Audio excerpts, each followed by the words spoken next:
हाय, आपके साथ मैं हूं Surabhi Sharma. India TV YouTube channel subscribe करिए, बेल आइकन दबाएं।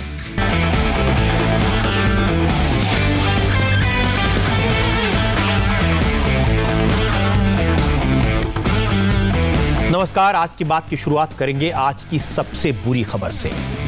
और आज की सबसे खराब खबर यह है कि हमारे देश में कोरोना वायरस का एक बहुत ही खतरनाक, एक बहुत ही घातक म्यूटेंट डिटेक्ट हुआ है।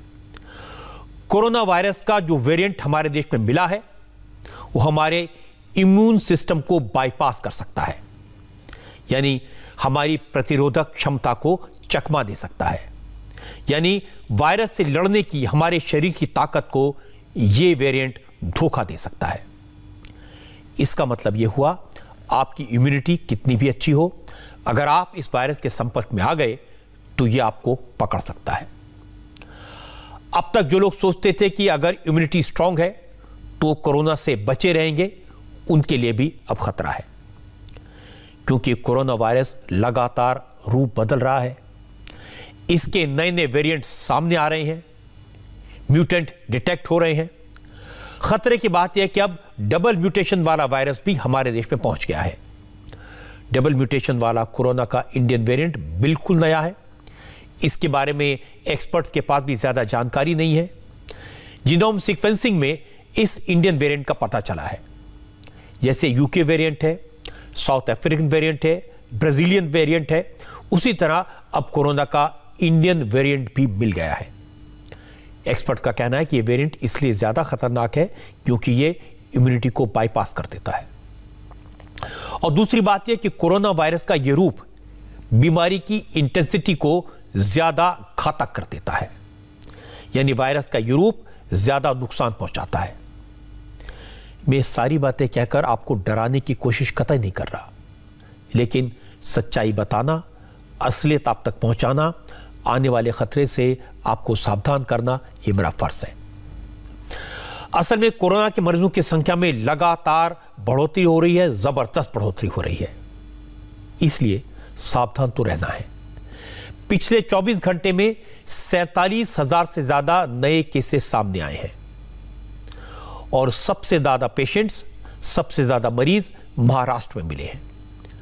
और यूके वेरिएंट हो या साउथ अफ्रीकन वेरिएंट हो, ब्राजील वेरिएंट हो या फिर कोरोना का नया डबल स्ट्रेन वाला इंडियन वेरिएंट, ये सारे के सारे वेरिएंट महाराष्ट्र में मौजूद हैं। आपको जानकर हैरानी होगी कि देश के 70 जिलों में कोरोना के ये वेरिएंट मिले हैं।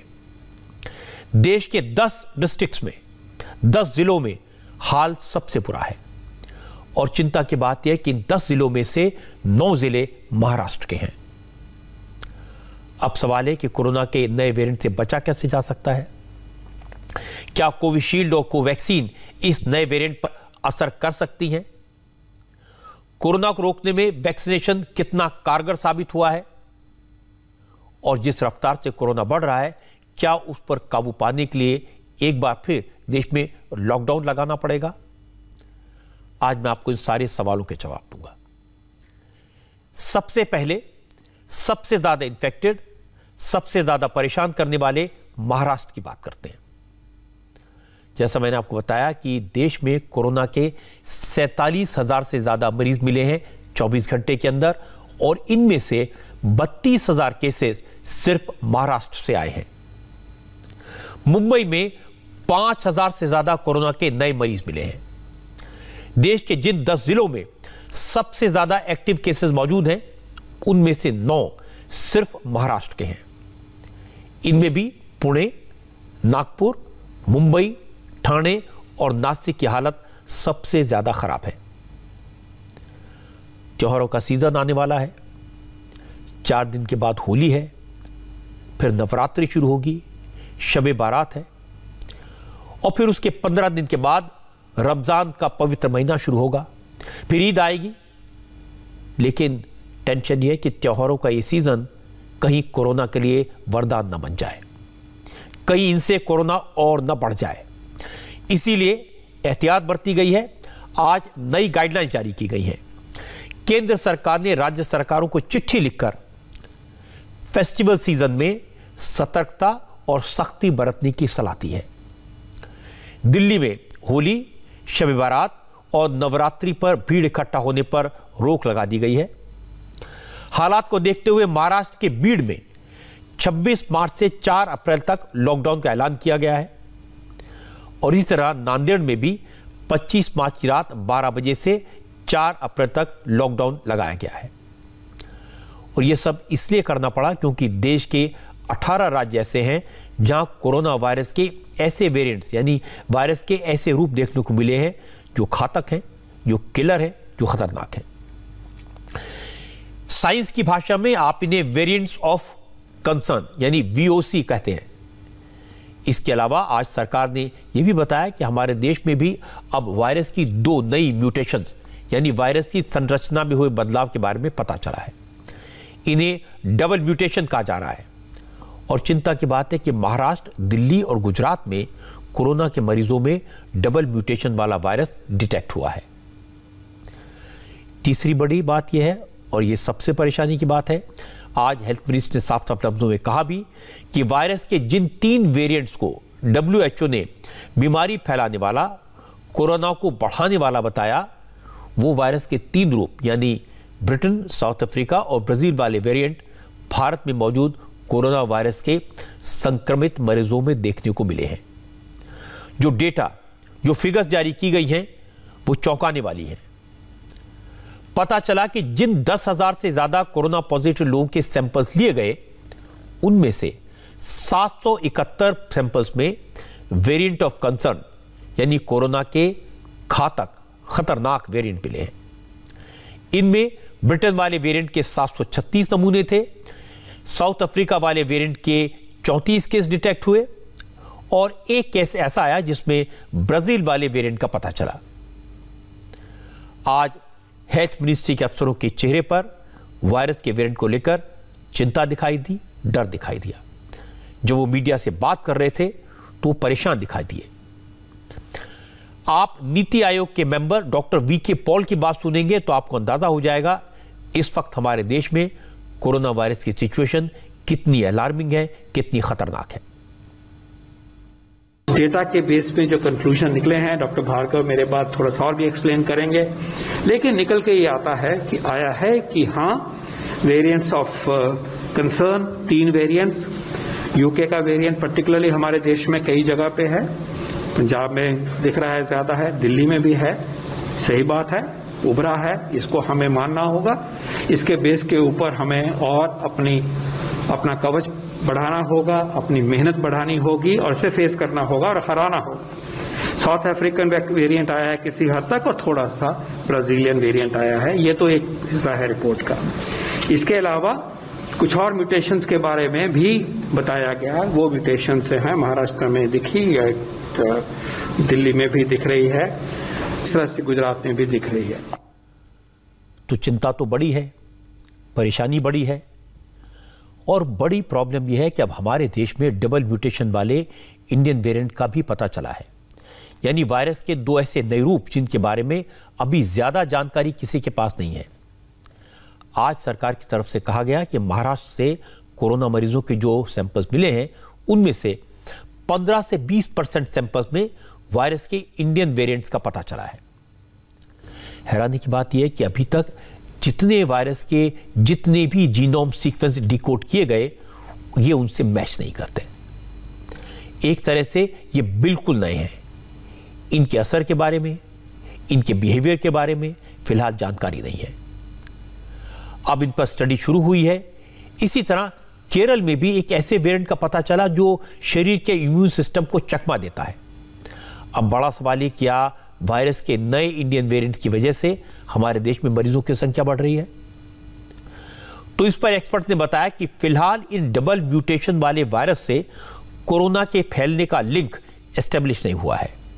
जो नए केसेस मिल रहे हैं, तेजी से बढ़ रहे हैं, उनसे इसका संबंध नहीं है।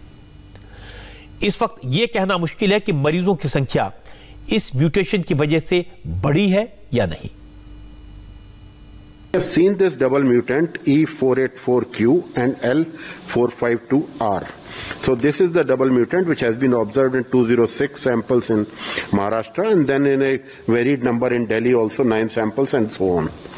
So When we link with that, because we have to see that from where the samples have been picked. So this is very, very relevant. In Nagpur, yes, we have found a substantial number, around 20%. So that 20% just correlating with the type of surge, it is not possible. Because when we one-to-one equating this, it has not been established, and it is right now, the data does not say that the surge which has been observed is this. Now we go further into detail in the Nagpur. In which particular wards Nagpur you have observing surge? The wards which were least affected during the previous surge. So the susceptible pool of population in those 8 wards was substantially large. So that substantial pool of population, when exposed to the virus, did give rise to the surge. That is definitely for this. But yes, we did find this particular mutant there. जब हालात बिगड़ते हैं, चुनौती बढ़ती है, तो अफवाहें भी फैलती हैं। अब अफवाह यह फैल रही है कि कोरोना के नए वेरिएंट्स पर वैक्सीन का कोई असर नहीं होगा।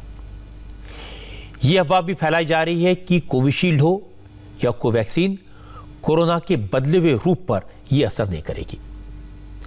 लेकिन मैं आपको बताना चाहता हूं कि सोचिए, वायरस के जिस स्वरूप का पता भी नहीं चला, अभी अभी पता चला है, जिसके व्यवहार के बारे में वैज्ञानिकों के पास ज्यादा जानकारी नहीं है, उसके बारे में यह कैसे कहा जा सकता है कि वैक्सीन उस पर असर करेगी या नहीं। इसलिए मेहरबानी करके अफवाहों पर यकीन न करें। आज हेल्थ मिनिस्ट्री की तरफ से साफ साफ कहा गया, फिलहाल कोरोना के खिलाफ जंग जीतने के 3 ही मंत्र हैं। ये लड़ाई जीती जा सकती है 3 बातों से। पहला मंत्र है टेस्टिंग, दूसरा मास्क और तीसरा वैक्सीनेशन। साइंटिस्ट का कहना है कि टेस्टिंग जितनी ज्यादा बढ़ाई जाएगी, उतना ही कोरोना को रोकने में ज्यादा मदद मिलेगी। लोग मास्क लगाएंगे, सोशल डिस्टेंसिंग का पालन करेंगे तो कोरोना से बचे रहेंगे। और तीसरी बात, एक्सपर्ट कहते हैं, वैक्सीनेशन जितना ज्यादा होगा, कोरोना उतनी ही जल्दी में काबू आएगा। आप जानते हैं, सरकार ने ऐलान तो कल ही कर दिया था कि अब 1 अप्रैल से 45 साल से ज्यादा उम्र के सभी लोगों को वैक्सीन दी जाएगी। और आज सरकार ने यह भी क्लियर कर दिया कि कोरोना का पुराना वेरिएंट हो या फिर नया, वैक्सीन सभी वेरिएंट्स पर असर करेगी। It's well established by research studies in literature and published literature that the vaccines that are available in our country are effective against the UK and the Brazilian variant. The research work regarding the South African variant is ongoing at the moment. Both the vaccines. So have no doubt. Please don't spread doubt. Any of us, all of us must make sure that such doubts are not created. ऐसी information आएगी, बताया जाएगा, वो हमारी duty है। लेकिन as of today these vaccines work on the good old virus as well as the new some of these new variants. अगर अब भी वायरस के म्यूटेशन को लेकर, वायरस के बदलते स्वरूप को लेकर कोई डर है, मन में सवाल है, तो आपको डॉक्टर वीके पॉल की बात सुननी चाहिए। डॉक्टर पॉल ने बताया कि वायरस में म्यूटेशन नेचुरल है, वायरस अपना रूप बदलता है, ये कोई नई बात नहीं है। और जब तक वायरस म्यूटेट नहीं करेगा, तब तक इसके असर का पता नहीं चलेगा। ये जानकारी नहीं मिलेगी कि इसका कौन सा वेरिएंट, कौन सा स्ट्रेन इंसान के लिए कितना घातक साबित होगा। मगर अच्छा तो यह कि वायरस को अपने पास ही ना आने दिया जाए, इससे पहले ही दबा दिया जाए। और यह तब होगा जब लोग कोविड एप्रोप्रिएट बिहेवियर फॉलो करेंगे। इससे हमें पर से घबराना नहीं है। हमारे पास इतना स्ट्रांग सिस्टम है, किसी भी देश के सबसे के ज्यादा बाकियों से मिला मुकाबले में बहुत अच्छा वर्ल्ड क्लास, कि हम इन चीजों को समझ सकते हैं, इसके बारे में जो करना चाहिए हम वो कर सकते हैं। लेकिन याद रहे, एक बहुत बड़ी बात याद रहनी चाहिए कि अगर वायरस रेप्लिकेट ना करे तो म्यूटेशन हो ही नहीं सकती। जैसे मैंने अभी कहा कि मैसेंजर आरएनए रेप्लिकेट करता तो गलतियां होती हैं कि कुछ और बन जाता है, उसका जो सीक्वेंस है वो बदल जाता है, और वो सीक्वेंस का कोई कॉन्सिक्वेंस हो सकता है कि वो वायरस की एबिलिटी को बढ़ा दे या और खराब काम करे, कि हमारे डायग्नोस्टिक को हराए। लेकिन याद रहे कि ये क्यों हो रहा है, क्योंकि वायरस रेप्लिकेट कर रहा है। हम वायरस के रेप्लिकेशन को रोकना अपना के बारे में हम सोचें तो म्यूटेशन से बचने का रास्ता हमारे लिए वायरस को हराने के ऊपर है। सब कुछ पीछे करो, उसको कम करो।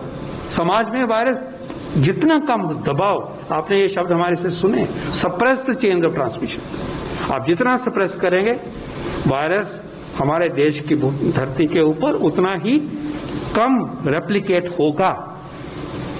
और रेप्लिकेट कहाँ होता है? हवा में या मिट्टी में नहीं होता, हमारे अंदर आके होता है। तो हम अगर वायरस से अपने आप को बचाते हैं, चेन ऑफ ट्रांसमिशन एक से दूसरे तक जाने से बचाते हैं, तो म्यूटेशंस भी नहीं होंगी। डॉक्टर वी के पॉल की बात सुनकर अच्छा लगा कि हमारे देश में अब एक स्ट्रॉन्ग सिस्टम है। हमारा देश वायरस के किसी भी म्यूटेशन से, किसी भी वेरिएंट से लड़ने के लिए तैयार है। इसके लिए सिस्टम्स हैं। आप समझ सकते हैं, 1 साल पहले हम ये बात नहीं कह सकते थे। तब हमारा देश तैयार नहीं था, आज तैयार है। महाराष्ट्र इससे लड़ाई लड़ रहा है और महाराष्ट्र के अलावा पंजाब एक दूसरा राज्य है जहां कोरोना वायरस की वजह से हालत काफी बिगड़ी है। रोजाना 2000 से ज्यादा नए केसेस डिटेक्ट हो रहे हैं। इसी तरह मध्य प्रदेश, गुजरात, कर्नाटक में भी कोरोना फैलने की खबरें आई हैं। मध्य प्रदेश में तो भोपाल, इंदौर, जबलपुर के बाद अब रतलाम, बैतूल, छिंदवाड़ा और खरगोन में वीकेंड लॉकडाउन लगेगा। सोशल गैदरिंग पर पूरी तरह रोक लगी है। जहां तक पंजाब की बात है, वहां 9 जिलों में नाइट कर्फ्यू लगाया हुआ है। अब तक कुछ और पाबंदियां लागू कर दी गई हैं। सिनेमा हॉल में सिर्फ 50% कैपेसिटी के साथ ऑपरेट किया जाएगा। सारे रेस्टोरेंट्स रात 9 बजे के बाद बंद हो जाएंगे। मॉल में 100 से ज्यादा लोगों की एंट्री नहीं होगी और शादी में भी 20 से ज्यादा लोग इकट्ठा नहीं हो पाएंगे।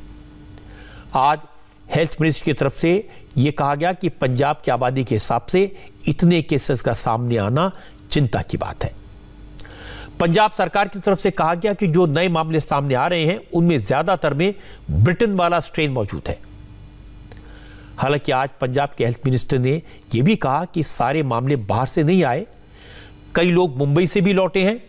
इसकी वजह से भी कोरोना तेजी से बढ़ा।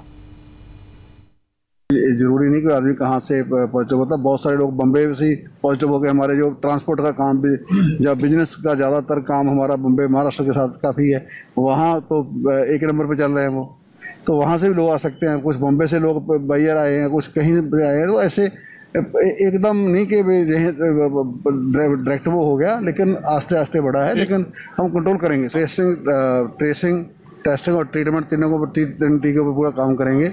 और हमने सैंपलिंग कल 40,000 की है, तो सैंपलिंग बढ़ा दी है ताकि जितने लोग इसमें लपेट में हैं वो जल्दी डिटेक्ट हो जाए, तो उनका जल्दी ट्रीटमेंट स्टार्ट किया जाए। प्लस सरकार अवेयरनेस ड्राइव चलाई है। बाकायदा जो लाउड स्पीकर हैं गुरुद्वारा में, मंदिर में, वहाँ से अनाउंसमेंट की जा रही है। एक और बात आपसे कहना चाहता हूं, इस वक्त जरूरी है कि देश के सभी लोग सरकार के गाइडलाइंस का पालन करें।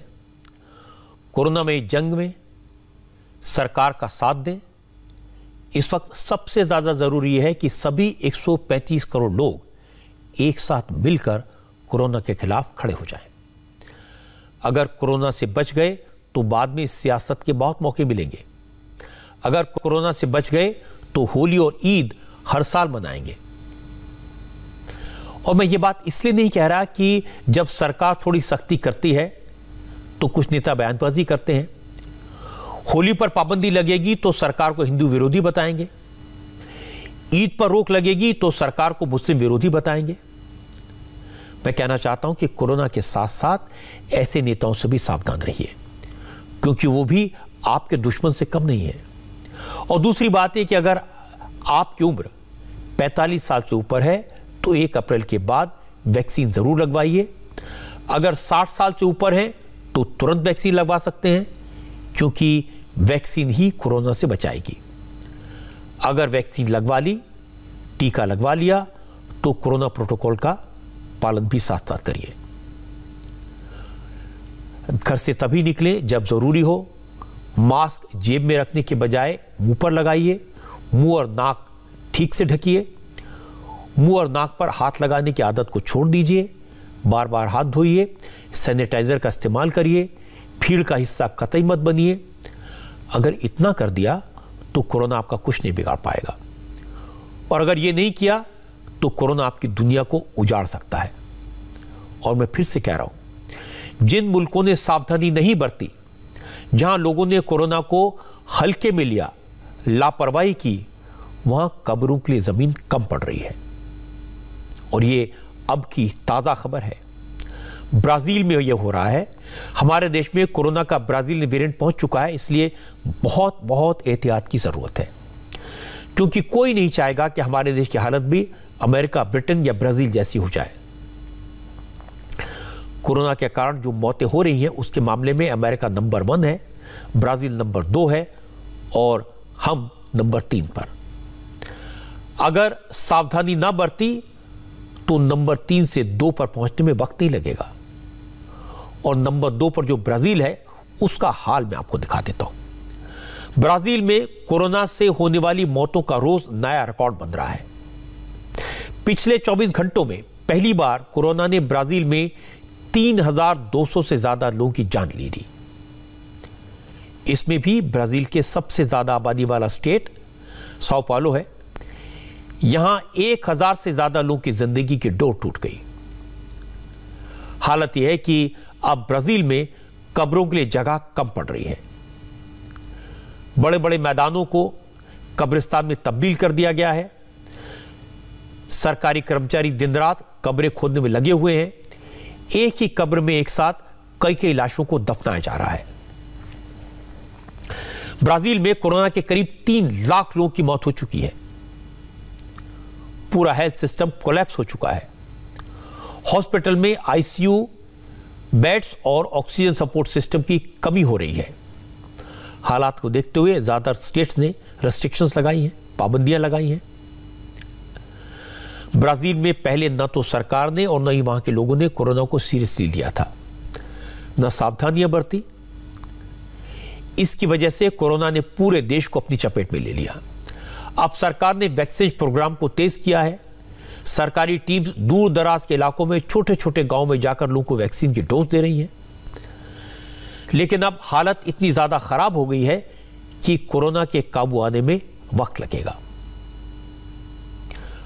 कोरोना वायरस को 1 साल हो गया, लेकिन आज भी पूरी दुनिया में इस वायरस को लेकर सबसे बड़ी प्रॉब्लम है कि इसको लेकर कोई क्लैरिटी नहीं है, कंफ्यूजन है। ये कहां से आया, कैसे फैलता है, इससे बचने का फूल प्रूफ तरीका क्या है, क्या वैक्सीनेशन कोरोना को रोक सकता है, तो कितने दिन तक रोक सकता है। इन सारे सवालों का आज तो कोई डेफिनेट जवाब नहीं मिला है। ऊपर से कोरोना के नए नए रूप सामने आते हैं। अलग अलग देशों में नए नए वेरिएंट, नए नए स्ट्रेन सामने आ रहे हैं। आज भी बड़े बड़े एक्सपर्ट्स कोरोना वायरस को लेकर सवालों के सीधे जवाब नहीं दे पाते। आज भी किसी को कोरोना होता है तो ढूंढते रहते हैं इन्फेक्शन कहां से आया, किससे आया। मैं ऐसे बहुत सारे लोगों को जानता हूं जो साल भर घर से नहीं निकले, किसी से नहीं मिले, भीड़ में नहीं गए, पार्टी में नहीं गए, लेकिन कोरोना वायरस के शिकार हो गए। और मैंने ऐसे लोग भी देखे जो लापरवाह हैं, बाजार में भी जाते हैं, पार्टियों में भी जाते हैं, लेकिन कोरोना से बचे हुए हैं। अब अगर कोरोना भीड़ से फैलता है तो हर रोज हम बंगाल के चुनाव देख रहे हैं, रैलियां देखते हैं।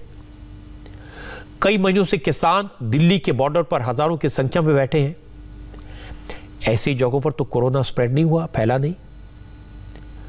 लेकिन कई जगह शादी में 50-100 लोग इकट्ठा हुए और सारे के सारे इन्फेक्टेड हो गए। कुछ लोगों ने पार्टी की और सारे के सारे हॉस्पिटल में पहुंच गए। तो किसी को कुछ समझ में नहीं आता। अगर किसी को सिम्टम्स हैं, बुखार है, खांसी है, तो कोरोना है।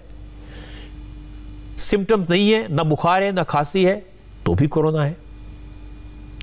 मैं ऐसे कितने लोगों को जानता हूं जिन्हें इन्फेक्शन हुआ, ठीक हो गए, 14 दिन बाद रिपोर्ट आई तो पॉजिटिव। डॉक्टर कहते हैं डेड वायरस है, टेस्ट में रिफ्लेक्ट करेगा, पर कोई खतरा नहीं है। यही बात वैक्सीनेशन को लेकर है। कोई डेफिनेटली नहीं बता पा रहा कि वैक्सीनेशन के बाद भी कोरोना हो सकता है या नहीं। कुछ लोग कहते थे चाइनीज वैक्सीनेशन सबसे स्ट्रांग है, क्योंकि वायरस चाइना से आया, वो इसके बारे में जानते हैं। लेकिन चाइनीज वैक्सीन की पहली डोज लेने के बाद इमरान खान को वायरस ने पकड़ लिया, ये हमने देखा है। आज खबर आई कि आमिर खान पॉजिटिव हैं। महाराष्ट्र के एक मिनिस्टर हैं जो दूसरी बार पॉजिटिव पाए गए। तो सवाल बहुत सारे हैं। अब लोगों के मन में सबसे बड़ा सवाल है कि वैक्सीनेशन तो करवा लें। अगर वैक्सीनेशन हो गया, दोनों डोज ले ली, तो भी क्या हम सेफ हैं? क्या डबल डोज के बाद वायरस नहीं पकड़ेगा? एक्सपर्ट कहते हैं इसकी कोई गारंटी नहीं दे सकता। बस इतना है कि वैक्सीनेशन के बाद खतरा कम हो जाएगा, आपकी जान पर नहीं बनेगी। आप सोचिए, जो वायरस इतना खतरनाक है, इतना चालाक है, इतने रूप बदलता है, उससे बचना कितना जरूरी है। इसीलिए मास्क लगाइए, दूरी बनाए रखिए, बार बार हाथ धोइए। इसमें अपना भी बचाव है, अपने परिवार का भी। और जैसे ही आप एलिजिबल हो, नंबर आए, तो वैक्सीन जरूर लगवाइए। महाराष्ट्र को कोरोना वायरस के अलावा वसूली के वायरस ने भी परेशान किया हुआ है। महाराष्ट्र की पूरी सरकार फिलहाल वसूली के वायरस की वैक्सीन खोज रही है। आज इस फ्रंट पर कई डेवलपमेंट्स हुए। मुंबई के पूर्व पुलिस कमिश्नर परमबीर सिंह ने सुप्रीम कोर्ट से इस केस की जांच सीबीआई से कराने की मांग की थी, लेकिन सुप्रीम कोर्ट ने कहा कि मामला तो गंभीर है, लेकिन परमबीर सिंह हाई कोर्ट जाएं। अब उनकी पिटीशन पर कल हाई कोर्ट में सुनवाई होगी। दूसरा अपडेट यह है कि ठाणे की अदालत ने मनसुख हिरेन के मर्डर केस की जांच मुंबई एटीएस से लेकर एनआईए को सौंप दी है। और तीसरा अपडेट यह है कि एनआईए ने फैसला किया है कि मुकेश अंबानी के घर के बाहर एक्सप्लोसिव रखने के मामले में सचिन वाजे पर यूएपीए यानी अनलॉफुल एक्टिविटीज प्रिवेंशन एक्ट के सेक्शन भी जोड़े गए। और चौथा डेवलपमेंट यह हुआ कि होम मिनिस्टर अनिल देशमुख पर हर महीने 100 करोड़ की वसूली का आदेश देने का इल्जाम लगने के बाद, ट्रांसफर पोस्टिंग के रैकेट का खुलासा होने के बाद आज पहली बार चीफ मिनिस्टर उद्धव ठाकरे ने कैबिनेट की मीटिंग की। कैबिनेट की मीटिंग में होम मिनिस्टर अनिल देशमुख भी शामिल हुए। पता यह चला कि कैबिनेट की मीटिंग के दौरान मुख्यमंत्री उद्धव ठाकरे ने सभी अफसरों को रूम से बाहर भेज दिया और सिर्फ मंत्रियों के साथ खुलकर बात की। कैबिनेट की मीटिंग के बाद सिर्फ एनसीपी के नेता ही बोले और सबने यही कहा कि मीटिंग में तय हुआ कि जिन अफसरों से सरकार के खिलाफ साजिश रचने की बात कही गई थी, उनके खिलाफ एक्शन होगा। विपक्ष के दबाव में किसी मंत्री का इस्तीफा नहीं लिया जाएगा। अनिल देशमुख जी आज की कैबिनेट में उपस्थित थे। वे महाराष्ट्र के गृह मंत्री हैं और निश्चित रूप से सारी परिस्थितियों की जानकारी उन्होंने मंत्रियों को दी है। बहुत सारी जानकारी के बाद ये पता चला है कि कुछ अधिकारियों ने गंभीर रूप से कानून का उल्लंघन किया है। निश्चित रूप में आने वाले दिनों में उन पर कार्रवाइयां होगी। उद्धव ठाकरे की सरकार के एक और मंत्री जितेंद्र अवार्ड ने अलग बात कही। उन्होंने कहा कि पैसा देकर ट्रांसफर पोस्टिंग का इल्जाम लगाने वाली रश्मि शुक्ला के खिलाफ सरकार तो एक्शन लेगी ही, लेकिन उन अफसरों को भी लीगल एक्शन लेना चाहिए जिनका नाम रश्मि शुक्ला ने बदनाम किया। ये पूरे महाराष्ट्र विकास आघाड़ी को बदनाम करने का कार्यक्रम 2 महीने पहले तय कर चुकी थी रश्मि शुक्ला, जिसका इस्तेमाल आज पिछले 2-4 दिन में हुआ है। ये जब खत के बारे में उसको पता चला कि मैं पकड़ी गई हूँ, तब उन्होंने सीएम के पास जाके रोना गाया। वो डीसीएम एचएम के पास गई हमारी बहन, उधर भी रोना गाया। और फिर माफ़ी तलाफी के लिए उसने मांग की कि अब हम उस पर कार्रवाई मत करो। अब महाराष्ट्र विकास आघाड़ी जरा दिलदार सरकार है, दिल बड़ा करके उसको माफ कर दिया। उनको क्या मालूम था कि 2 महीने के बाद यही फिर से रश्मि शुक्ला सामने खड़ी होकर फिर से एक बदनामी का नया रैकेट तैयार करेगी। क्यों अधिकारियों को भी बदनाम किया जाए कि तुम वसीले पे वहां बैठे हो? ऐसा है, मेरा तो स्पष्ट भूमिका है कि जिन अधिकारियों का नाम लिया गया है, मैं अधिकारियों का नाम नहीं लेना चाहता हूं, पर जो वसीले से वो नहीं बैठे हैं, उन अधिकारियों ने स्वाभिमान दे के डिफेमेटरी की केम्स डालनी चाहिए रश्मि शुक्ला जी के ऊपर। उद्धव सरकार के मंत्री, एनसीपी के नेता ये दिखाने की कोशिश कर रहे हैं जैसे कुछ खास हुआ ही नहीं है। दिल्ली में संजय राउत ने ट्रांसफर पोस्टिंग के दलाली के खुलासे को विपक्ष का एक छोटा सा पटाखा बताया, लेकिन दिख रहा है उससे ऐसा लगता है कि हर महीने 100 करोड़ की वसूली के टारगेट के इल्जाम वाली परमवीर सिंह की चिट्ठी हो या फिर पैसे देकर मनचाही पोस्टिंग लेने के रैकेट के बारे में रश्मि शुक्ला का खुलासा। उद्धव ठाकरे और शरद पवार इसे बड़ा बम विस्फोट मानते हैं और इसने उन्हें अंदर तक हिला दिया है।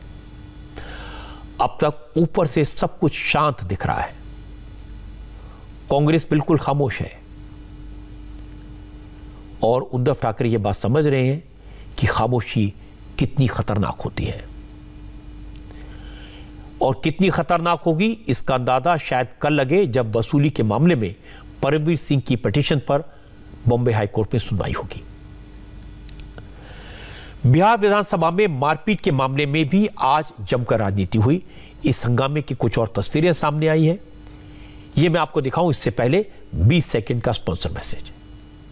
आखिर क्या हैं वो फीचर्स जो इंडिया टीवी लाइव ऐप को बनाते हैं सबसे अलग, सबसे बेहतर और जिसने दिलाया इसे देश की सबसे इनोवेटिव न्यूज ऐप का खिताब। चलिए देखते हैं। बेहद साफ आवाज में टेक्स्ट टू स्पीच जो पढ़कर सुनाए आपको बिहार की सियासत की खबर दिखाऊं इससे पहले काम की बात आपके साथ शेयर कर लेता हूं। दुनिया के किसी भी कोने में आप जाएं, कहीं भी हो, बड़ी आसानी से इंडिया टीवी देख सकते हैं और इसके लिए आपको इंडिया टीवी ऐप डाउनलोड करना होगा। तरीका आसान है, प्ले स्टोर या ऐप स्टोर में जाएं, इंडिया टीवी ऐप सर्च करें और इसे डाउनलोड करें। अब आप बड़े आराम से बिना किसी डिस्टरबेंस के बिल्कुल साफ साफ सारी खबरें इंडिया टीवी पर देख सकते हैं, नॉन स्टॉप, कहीं भी, कभी भी।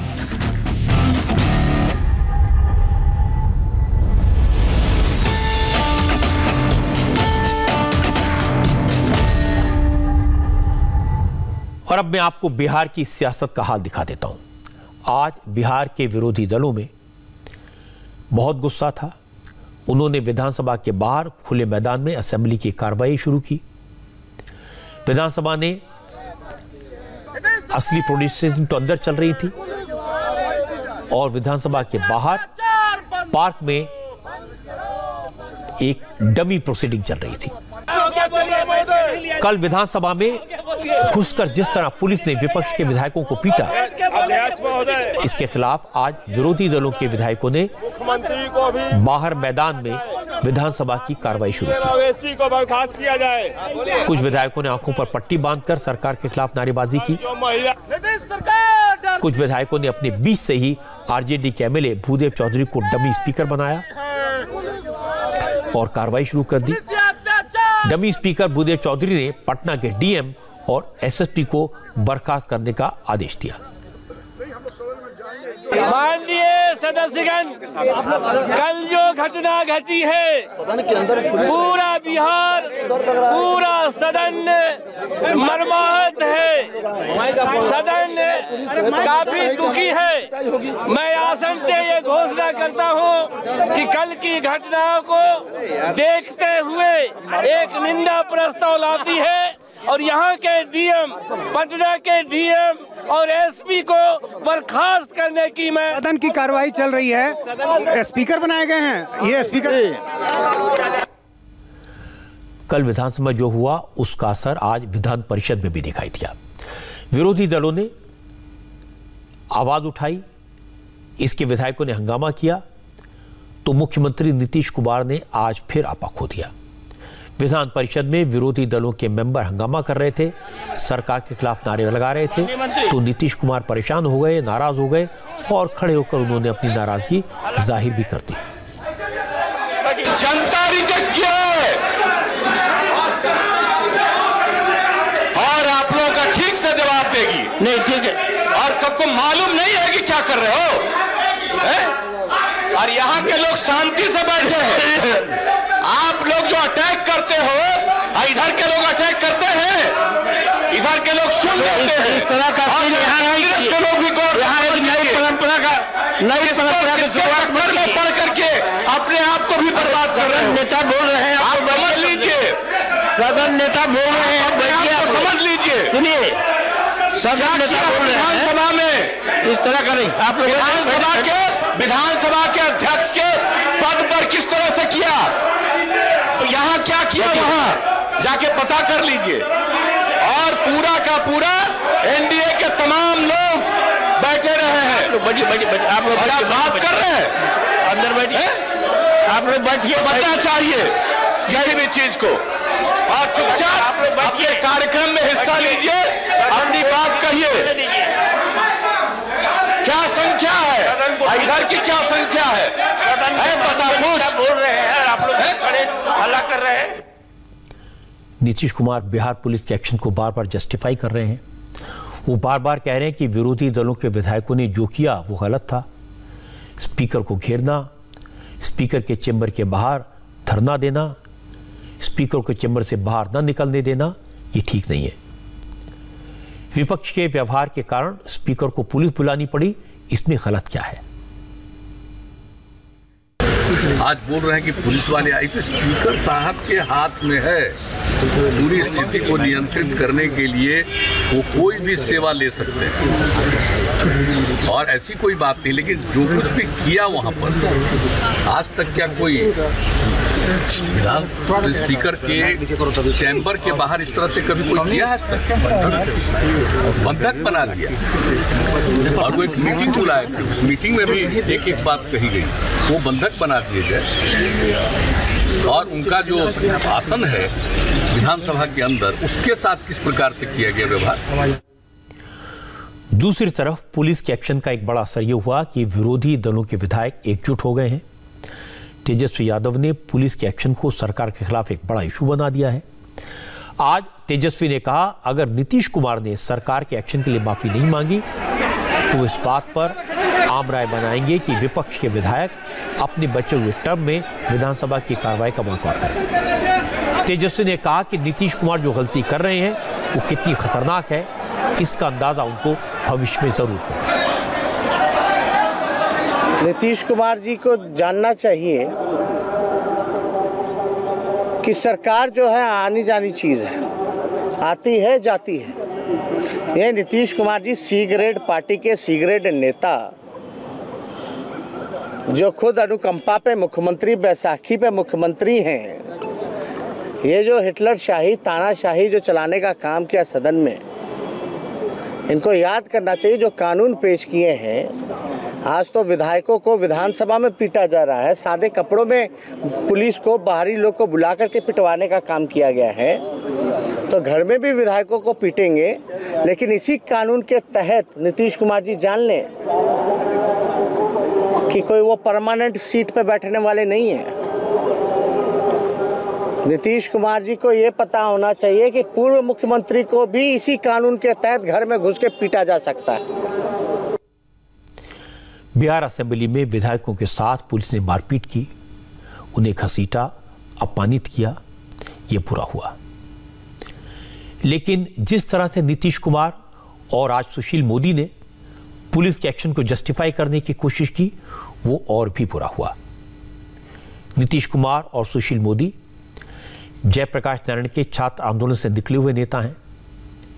इन्होंने सड़कों पर पुलिस की लाठियों की मार खाई है और पुलिस की जाति के खिलाफ संघर्ष किया है। इसलिए मुझे दुख हुआ कि जनता द्वारा चुने गए विधायकों के खिलाफ पुलिस की मारपीट को इन्होंने जायज ठहराया। मैं मान सकता हूं कि आरजेडी के विधायकों ने विधानसभा में हंगामा किया, ज्यादती की, लेकिन ये कोई पहली बार तो नहीं हुआ। मैं ये भी मान सकता हूं कि उन्होंने स्पीकर के दफ्तर का घेराव किया, स्पीकर को बाहर निकलने से रोका, लेकिन यह भी पहले होता आया है। लेकिन जो पहली बार हुआ वो ये था कि विधायकों से पुलिस ने मारपीट की। ये लोकतंत्र के लिए स्वस्थ परंपरा नहीं है। नीतीश कुमार को इस गलती का एहसास हो, जल्दी हो, और वो माफी मांगे और इस मामले को सुलझाएं, ये जरूरी है। बंगाल में आज बीजेपी लीडर दिलीप घोष ने ममता बनर्जी को लेकर ऐसा बयान दिया जो बीजेपी को भारी पड़ सकता है। इसकी बात करेंगे एक ब्रेक के बाद। बंगाल के चुनावी मैदान में नरेंद्र मोदी और ममता बनर्जी आमने सामने थे। पूर्वी मेदिनीपुर में नरेंद्र मोदी की बड़ी रैली हुई। पूर्वी मेदिनीपुर का काथी शुभेंदु अधिकारी का गढ़ है। मोदी ने शुभेंदु अधिकारी की पीठ थपथपाकर जीत का आशीर्वाद दिया, लेकिन मोदी उस वक्त परेशान हो गए जब मंच पर बीजेपी के नेता अनूप चक्रवर्ती ने नरेंद्र मोदी को साष्टांग प्रणाम किया। ये देखकर प्रधानमंत्री मोदी तुरंत कुर्सी से उठे और अनूप चौधरी को उठाया, फिर खुद उन्हें 3 बार प्रणाम किया और फिर भविष्य में ऐसा न करने की हिदायत भी दी। इसके बाद मोदी ने माइक संभाला तो ममता पर एक के बाद एक कड़े हमले किए। ममता बंगाल में बिहारी बनाम बंगाली को मुद्दा बना रही हैं।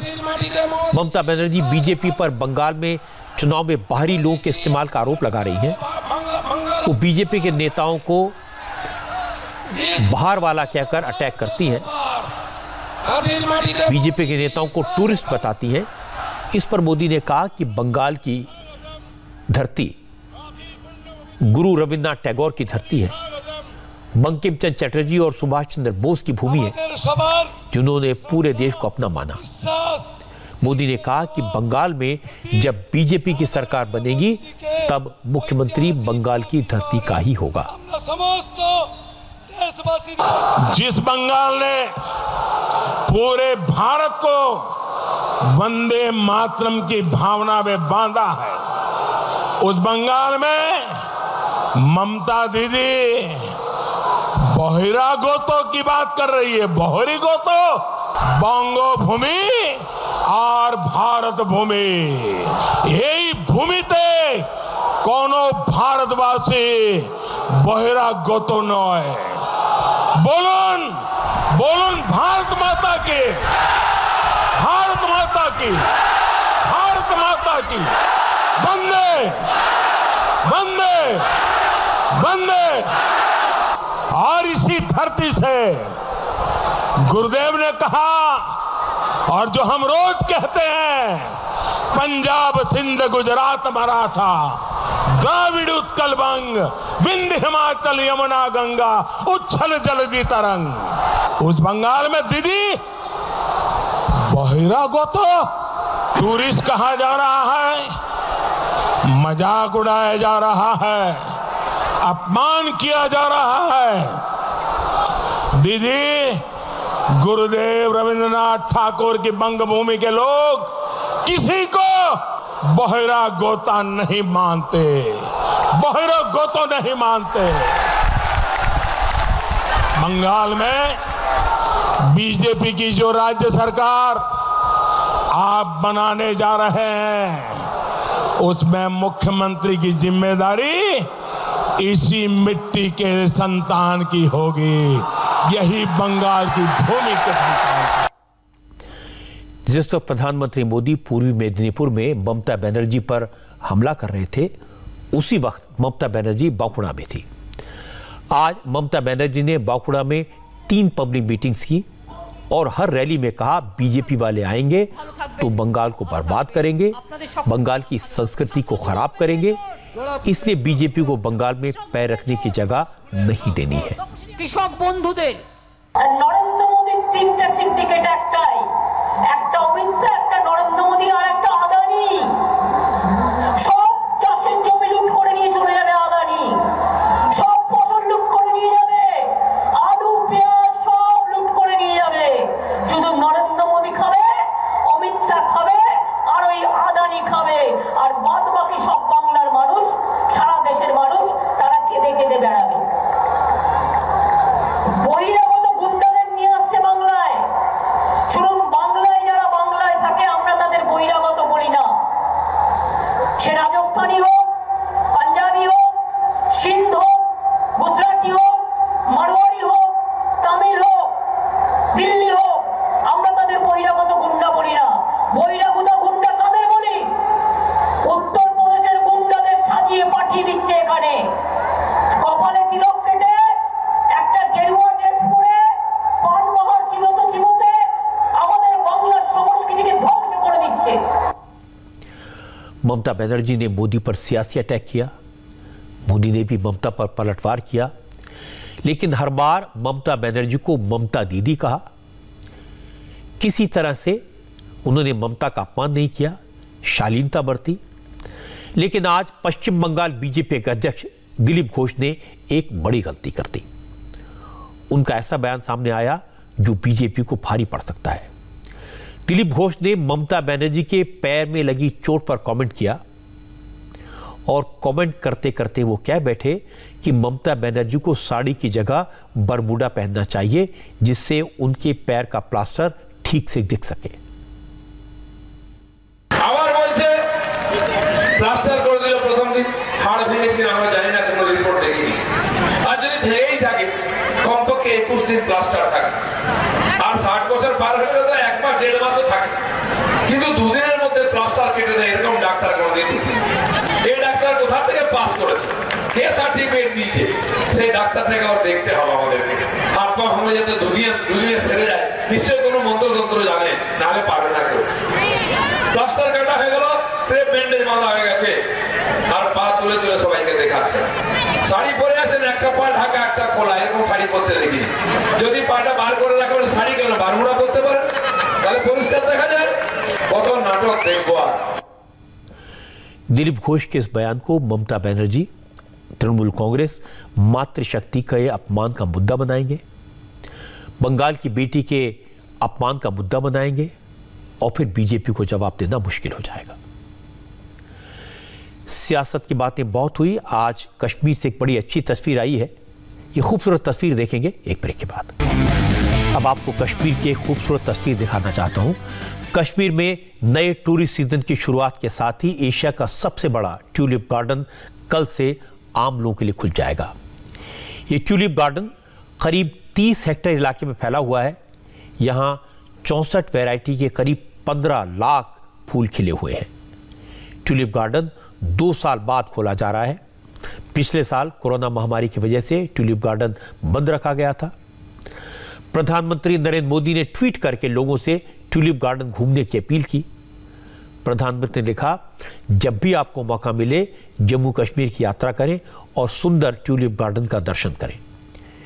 ट्यूलिप के अलावा आप जम्मू कश्मीर के लोगों की गर्मजोशी और मेजबानी का अनुभव भी करेंगे। हाय, आई एम सुरभि शर्मा। खबरों से अपडेट रहने के लिए India TV YouTube channel subscribe करिए, साथ में बेल आइकन जरूर दबाएं। जुड़े रहें इंडिया टीवी के साथ।